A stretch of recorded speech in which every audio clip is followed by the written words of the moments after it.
Hi friends, இன்னைக்கு நம்ம சேனல்ல ரொம்ப கிறிஸ்பியான டேஸ்டான சூப்பரான சமோசா, அதுவும் கோதுமை மாவு வச்சு எப்படி பண்ணுறதுன்னு பார்க்கலாம். ஃபர்ஸ்ட் நம்ம ஸ்டஃபிங் ரெடி பண்ணிடலாம்.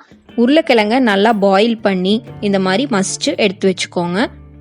இதுக்கப்புறம் ஒரு பேனை நல்லா ஹீட் பண்ணிட்டு அதில் 2 டேபிள் ஸ்பூன் ஆயில் ஆட் பண்ணிக்கோங்க. ஆயில் ஹீட் ஆனதும் கடுகு, உளுத்தம்பருப்பு, கடலைப்பருப்பு ஆட் பண்ணிக்கோங்க.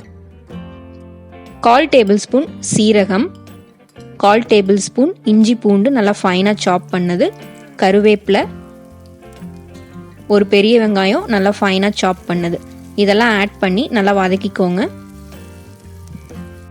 வதங்கினதுக்கப்புறம் 1/4 டேபிள் ஸ்பூன் மிளகாய்த்தூள், தேவையான அளவு உப்பு, 1/4 டேபிள் ஸ்பூன் மிளகுத்தூள்,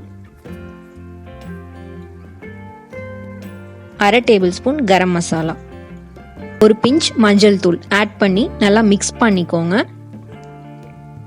இப்போ நம்ம மசிச்சு வச்சிருக்க உருளைக்கிழங்க ஆட் பண்ணிக்கோங்க. இது கூட நல்லா கலந்து விட்டுருங்க. ஒரு 2 நிமிஷம் வேக வச்சு எடுத்தீங்கன்னா முடிஞ்சிச்சு, நம்ம ஸ்டஃபிங் ரெடி. இப்போ நம்ம மாவு பிணைஞ்சிடலாம். 1 கப் கோதுமை மாவு எடுத்துக்கோங்க. கொஞ்சமா உப்பு ஆட் பண்ணிக்கோங்க. ஒரு 1/4 டேபிள் ஸ்பூன் மிளகாய்த்தூள், 1/4 டேபிள் ஸ்பூன் சீரகம், 1 tablespoon cooking oil. Cooking ஆயிலுக்கு பதிலாக நீங்கள் பட்டர் கூட ஆட் பண்ணலாம். இதெல்லாம் ஆட் பண்ணிட்டு நல்லா மிக்ஸ் பண்ணி விட்டுருங்க. இப்போ கொஞ்சம் கொஞ்சமாக தண்ணி ஆட் பண்ணி சப்பாத்தி மாவு எப்படி பிணைவீங்களோ அதே மாதிரி பிணைஞ்சு எடுத்து வச்சுக்கோங்க. நல்லா சாஃப்டாக பிணைஞ்சுக்கோங்க.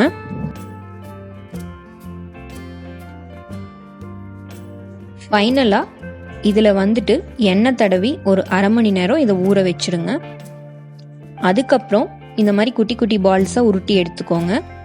இப்போது நம்ம எப்பவும் போல் சப்பாத்திக்கு எப்படி தேய்ப்போமோ அதே மாதிரி தேய்க்க வேண்டியது தான். நல்லா லேஸாக இருக்கணும் ஷீட்ஸு, ரொம்ப திக்காக இருக்கக்கூடாது. ட்ரையான மாவு கொஞ்சம் மேலே போட்டு நல்லா லேஸாக தேய்ச்சி எடுத்து வச்சுக்கோங்க. இப்போ நம்ம 2 மெத்தடில் செய்ய போகிறோம் சமோசா. அதில் நான் ஃபர்ஸ்ட் மெத்தட் உங்களுக்கு சொல்லித்தர போகிறேன். இந்த ஷீட்ஸ் இவ்வளோ லேஸாக இருக்கணும்.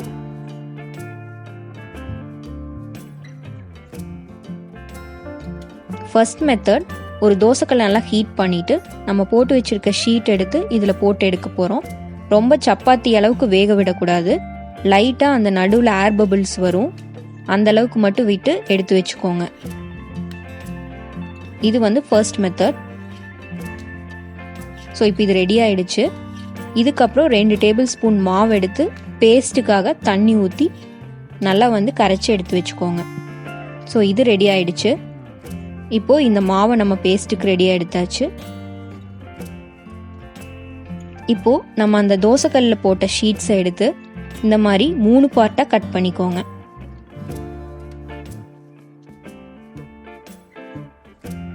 அதிலிருந்து ஒரு பீஸ் மட்டும் நான் எடுத்திருக்கேன். நான் இதில் எப்படி பண்ணுறேன்னு பார்த்து அதே மாதிரி ஃபாலோ பண்ணுங்கள். ரொம்ப ஈஸியாக தான் இருக்கும். இந்த இடத்த நம்ம ஒட்டணும், அதுக்காக தான் அந்த பேஸ்ட் ரெடி பண்ண சொன்னேன். அந்த பேஸ்ட் வச்சு நல்லா ஒட்டிக்கோங்க. கோன் ஷேப்பில் வந்துடும். இதுக்குள்ளே பார்த்தீங்கன்னா நம்ம ஸ்டஃபிங் வச்சுக்கலாம். ஸ்டஃபிங் உருளைக்கிழங்கு தான் வைக்கணுன்ட்டு இல்லை, ஆனியன் கூட வைக்கலாம், பன்னீர் கூட வைக்கலாம், வெஜிடபிள்ஸ் கூட வைக்கலாம். எது உங்களுக்கு பிடிச்சிருக்கோ அதை வச்சுக்கோங்க. ஸோ இப்படி ஸ்டஃப் பண்ணிவிட்டு இதை நம்ம க்ளோஸ் பண்ணணும். இப்போவும் நம்ம பேஸ்ட் போட்டு ஒட்டிக்கிறோம். இது பிரிஞ்சு வராமல் இருக்கிறதுக்காக நம்ம பேஸ்ட் போடுறோம். அவ்வளோதான், சிம்பிளாக சூப்பராக ரெடி ஆகிடுச்சு. நீங்கள் ஷீட் பெருசாக உருட்டினீங்கன்னா உங்களுக்கு பெரிய சமோசா கிடைக்கும். நான் சின்னதாக உருட்டியிருக்கனால சின்ன சின்னதாக இருக்குது. இப்போது இது 2வது மெத்தட். இது தோசைக்கல்ல போடாமல் இருக்க ஷீட். இதை 2ஆக கட் பண்ணிக்கோங்க. அதில் ஒரு ஷீட் எடுத்துக்கோங்க. இந்த மாதிரி மடிங்க. வீடியோ ஃபாலோ பண்ணுங்கள். இதுக்கு நமக்கு பெருசாக பேஸ்ட் தேவைப்படாது. இருந்தாலும் நம்ம ஒரு சில இடத்துல பேஸ்ட் போட்டுக்கலாம், பிரிஞ்சு வராமல் இருக்கிறதுக்காக எண்ணெயில் போடுறப்ப. ஸோ இந்த இடத்துல நான் பேஸ்ட் போடுறேன். இது ரொம்ப சிம்பிளாக இருக்கும். இதுக்குள்ளே நம்ம ஸ்டஃபிங் பண்ணி நம்ம க்ளோஸ் பண்ணிக்கலாம். க்ளோஸ் பண்ணுறப்ப நீங்கள் விரல் வச்சு நல்லா அமுத்தி விட்டாலே போதும்.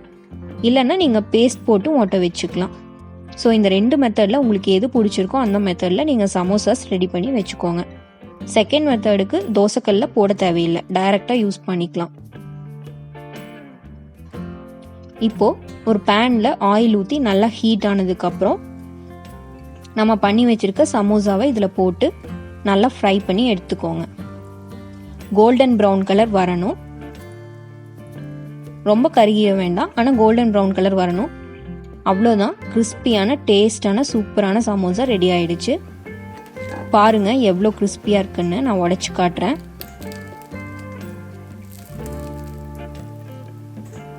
நீங்களும் வீட்டில் இதை ட்ரை பண்ணி பாருங்கள். குழந்தைங்களுக்கெல்லாம் செஞ்சு கொடுங்க, ரொம்ப பிடிக்கும், ரொம்ப டேஸ்ட்டாக இருக்கும்.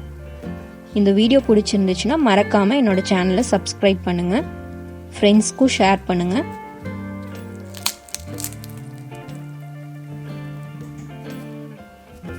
ட்ரை பண்ணி பார்த்துட்டு எப்படி இருக்குன்னு கமெண்ட் பாக்ஸில் கமெண்ட் பண்ணுங்கள். தேங்க்ஸ் ஃபார் வாட்சிங்.